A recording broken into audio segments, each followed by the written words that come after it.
Assalamualaikum warahmatullahi wabarakatuh. Kawan, sebelum Anda memulai aktivitas hari, kita ikuti kajian Syarat Hikmah Dialog Fajar. Assalamualaikum warahmatullahi wabarakatuh. Alhamdulillah, saya Fitriana Ayu pagi hari ini bisa mengawal Anda lewat program Dialog Fajar. Semoga Anda semuanya dalam keadaan sehat, kawan ya. Tetap semangat, pagi hari biasanya itu masih ngumpul semua semangatnya. Insya Allah semua amanah, semua urusan, pekerjaan, apapun dilancarkan untuk hari ini. Amin amin ya robbal alamin. Sambil memperdalam ilmu agama pada pagi hari ini, sudah kembali hadir di studio ada Ustadz Mim Saiful Hadi dari Pesantren Al-Quran Nurul Falah Surabaya. Assalamualaikum Ustadz Mim.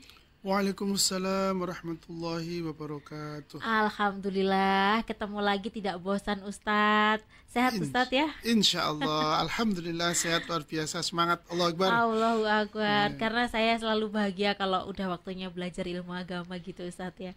Semoga Ustadz Mim juga bahagia memberi pelajaran untuk kita semua ya Ustadz ya. Amin, insya Allah. Saya juga sangat senang bisa berbagi. Ini kan juga mengingatkan saya, menasihati saya. Masya Allah. Saya itu berarti ya istri dan anak-anak saya. Alhamdulillah. Betul. Ini kan nanti menjadi tabungan saya di jejak digital Mbak ya. Di Lauhul Mahfuz ya.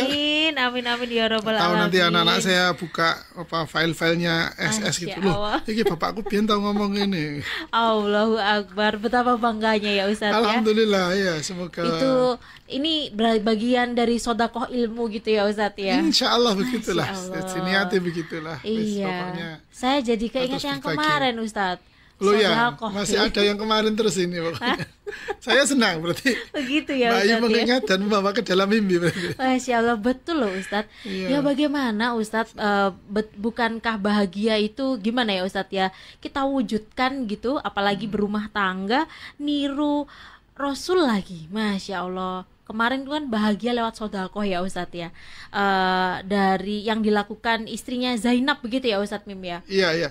Nah, itu bagaimana ya Ustadz kalau ada istri sebenarnya ingin bersodakoh, tapi suami ini melarang. Melarangnya ini tanda kutip, banyak lah Ustadz. Maksudnya itu apa ya Ustadz? Bukan melarang yang dilarang banget, tapi sebaiknya diatur atau bagaimana. Akhirnya ada rasa crash antara istri dan suami. Itu bagaimana ya Ustadz ya kalau dalam ajarannya Rasul? Selengkapnya bersama Ustadz Mim Saiful Hadi. Terima kasih Mbak Ayu, terima kasih kawan-kawan semuanya. Kebahagiaan, rasa syukur tiada pernah terlukiskan dengan kata-kata yang cukup untuk nikmat yang Allah berikan kepada kita. Pujian syukur, alhamdulillah. Ini nikmat yang sangat besar ya. Kita bisa bertemu, berjumpa ya bersama-sama. Alhamdulillah. Dan sholawat salam mari tak berhenti, tak merasa cukup untuk disanjungkan kehadirat junjungan kita Rasulullah Muhammad Sallallahu Alaihi Wasallam serta keluarga dan para sahabat semuanya.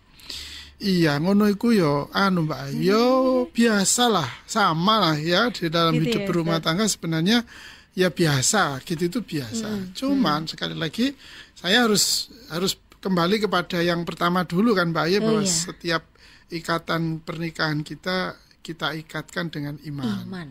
Yang kedua, ikatan kita terhadap harta, bahwa harta adalah amanah pemberian dari Allah. Maka ketika kita merasa bahwa harta ini miliknya Allah dan kita diamanati, ya kan itu konsep dasarnya kan. Sehingga si suami dan si istri itu akan menerima setiap harta yang diikhtiarkan atau yang dikumpulkan, yang diusahakan itu sebagai bagian dari ini rizkinya Allah.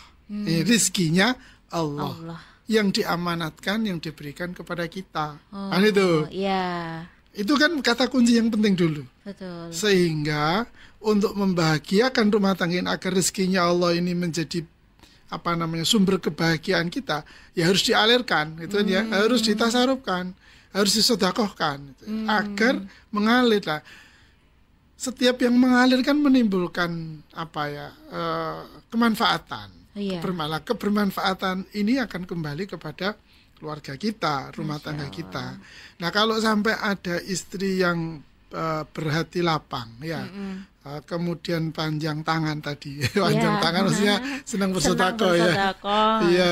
Kalau ringan tangan kan senang membantu, Mbak. Oh iya betul. Ya, kalau panjang tangan ini adalah sebenarnya suka bersedekah.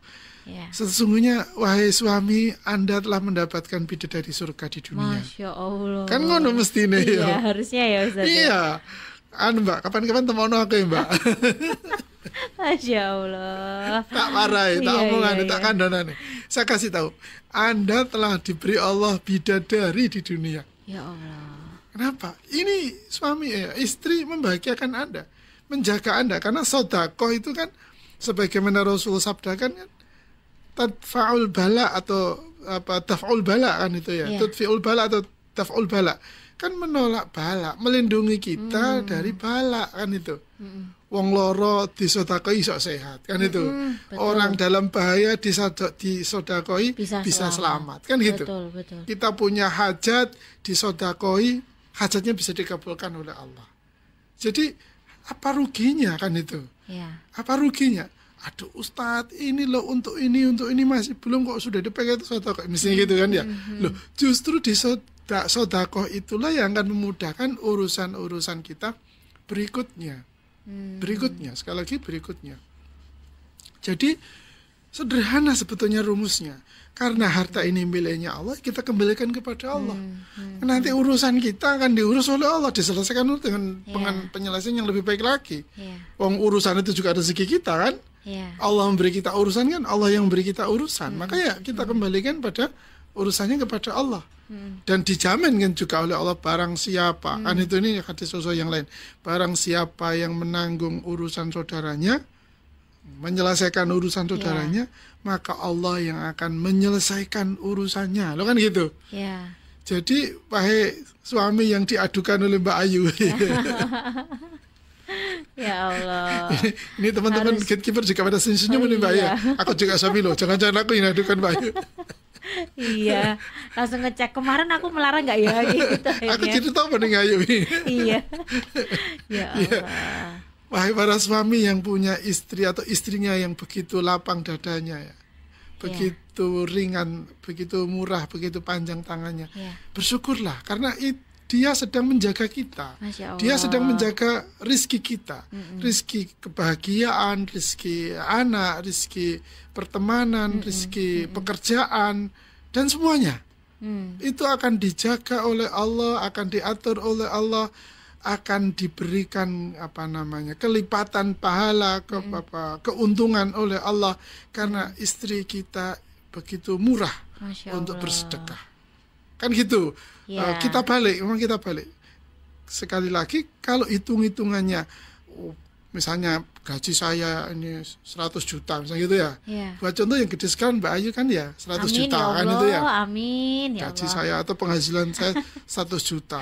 Ya Allah. Pasti nggak akan lebih 10% ya Mbak Ayu. Ya.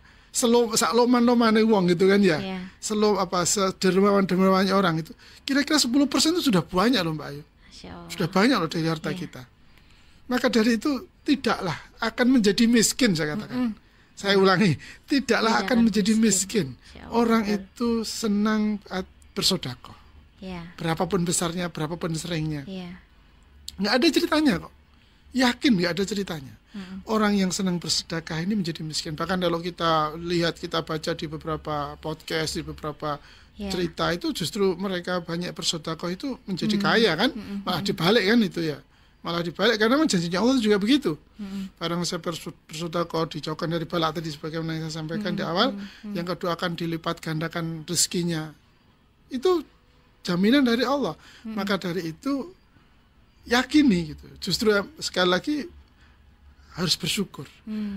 Istri yang yang dijadikan rezeki buat kita suami, ada istri yang seperti itu Allah yang menjadikan dia seperti itu, dan itu harus kita syukuri bahwa dia memiliki kelapangan hati sehingga dia panjang tangannya untuk senang berbagi. Karena kalau sampai kebalikannya seperti yang saya ceritakan yang lalu, kalau istri nanti nuntut serba kekurangan, kita para suami itu lebih susah itu. Lebih sedih, lebih sengsara wis talah. Lebih sengsara itu.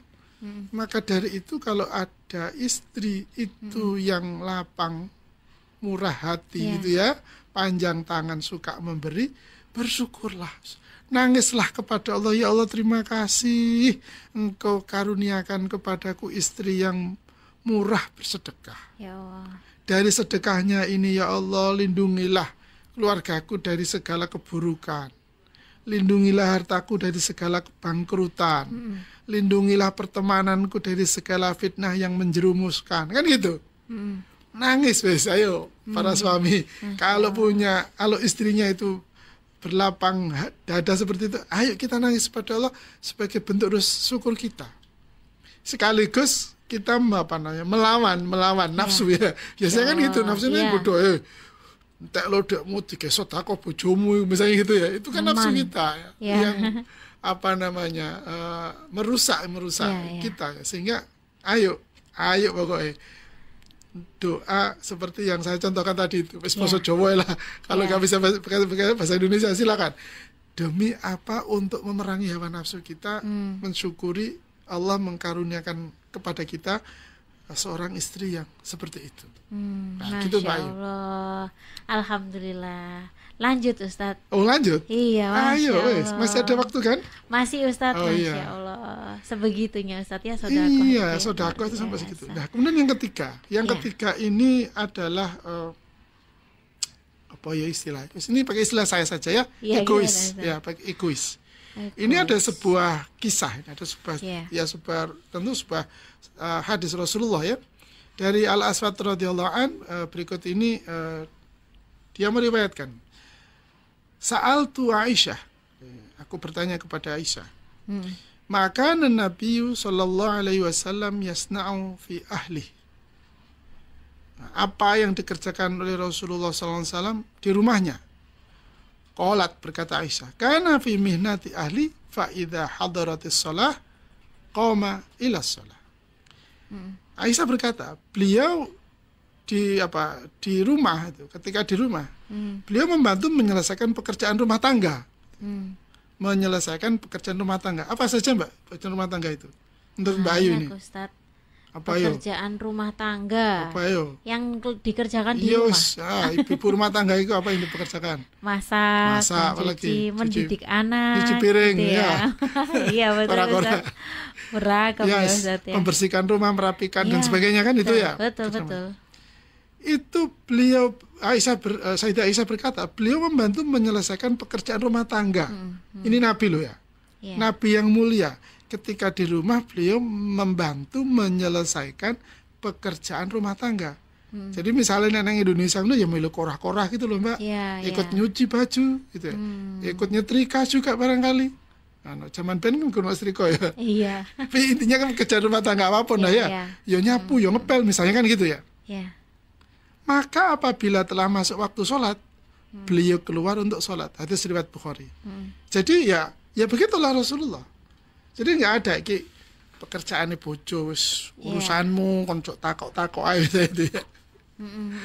Begitu di rumah kita tidak peduli lagi, tidak ambil inisiatif untuk membantu meringankan beban pekerjaan tugas istri di rumah, mulai mengasuh anak, merapikan rumah dan sebagainya. Maka pun demikian kawan-kawan sekalian dirahmati oleh Allah, kita ikuti Nabi. Kalau kita pulang ke rumah, sediakan waktu, sediakan tenaga kita, sediakan perhatian kita, sediakan ruang emosi kita ketika sampai di rumah untuk membantu segala apa yang ada di rumah, untuk meringankan pekerjaan istri di rumah. Mulai dari sekali lagi ngepel, ya apa saja yang bisa kita lakukan. Capek Ustaz, iya capek memang, tapi inilah kebahagiaan. Piro suwene sih kan itu. Berapa lamanya sih gitu. Sehingga kawan-kawan sekalian rahmati oleh Allah, tidak boleh egois kita pada akhirnya.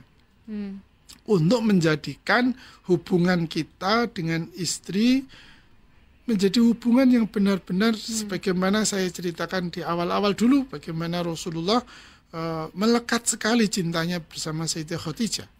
Melekat sekali. Kalau kita membantu meringankan tugas istri dalam pekerjaan di rumah, dalam rumah tangga itu, lu Masya Allah, istri itu bahagianya bukan main. Betul, Ustaz. Bahagianya bukan main. Dan nanti efek kebalikannya itu ya. Iya. Sebaliknya nanti istri juga akan memberikan, akan menunjukkan, mempersembahkan yang terbaik bagi kita. Dalam mendampingi, dalam merawat anak, dalam mengasuh putra-putri kita gitu ya. Kalau ngobrol nggak sengal-sengol. Iya, itu ya Allah. Apa ikutannya, dampak ikutannya. Ya, Ustaz, iya, ya? dampak ikutannya begitu. Masya Kenapa tadi itu? Allah. Ketika kita pulang itu badan juga kita siapkan ya, fisik ya. Jadi emosi juga sudah kita persiapkan sehingga ketika sampai di rumah itu ya kita istilah orang Jawa itu ya cancut taliwon tuh ya. Apa itu, Ustaz? Pokoknya apa sing ono digarap gitu ya. Gitu. Gak pakai mikir-mikir itu kan ya. Masya Ayo Allah. ditandangi kabeh. Iya. Ya dilipat lengan bajunya, Ya. kita bantu istri menyelesaikan tugas yang belum selesai. Nikmat. Apalagi suami istri sama-sama bekerja kan itu. Oh iya. Kan gitu, bisa jadi kan begitu. Aku yo keselok misalnya gitu kan. Duh kapan mari? Engkel-engkelan Iya. dulu. Iya gitulah kira-kira ya Pak. Ya. Semoga bermanfaat ya Amin Ustaz. amin ya rabbal Makin alamin. meringankan ini semuanya, nanti istri ataupun suaminya ketika pulang itu langsung udur-uduran. Maksudnya cepet-cepetan gitu ya Ustaz. Iya, ya? rebutan. Rebutan gitu. Rebutan kerja loh ya. Iya, mendengarkan Kan dialog rebutan fajar. turun. Masya Allah, iya. Ini karena tadi pagi mendengarkan dialog fajar gitu, akhirnya Iya. mengikuti rumah tangga ala Rasul yang saling membantu dalam kesulitan. Iya. Terima kasih ya Ustadz Mim. Sama-sama, Pak. Semoga bermanfaat dan kita tutup dengan doa kafaratul majelis. Subhanakallahumma Subhanakallahumma wa bihamdika nasyhadu an la ilaha illa anta nastaghfiruka wa natubu ilaik. Demikian Dialog Fajar pagi hari ini, saya Fitriana Ayu dan juga Ustadz Mim Saiful Hadi pamit. Wassalamualaikum warahmatullahi wabarakatuh. Waalaikumsalam warahmatullahi wabarakatuh. Program Dialog Fajar yang baru Anda simak kerjasama Suara Surabaya dan Pesantren Al-Quran Nurul Falah Surabaya, lembaga dakwah yang amanah, profesional, dan berbasis Al-Quran. Pesantren Nurul Falah mencetak guru-guru Al-Quran dengan metode tilawati dan tahfidz Al-Quran. Informasi dan pemberian donasi hubungi 031 828 1278 atau nurulfalah.org. Wassalamualaikum warahmatullahi wabarakatuh.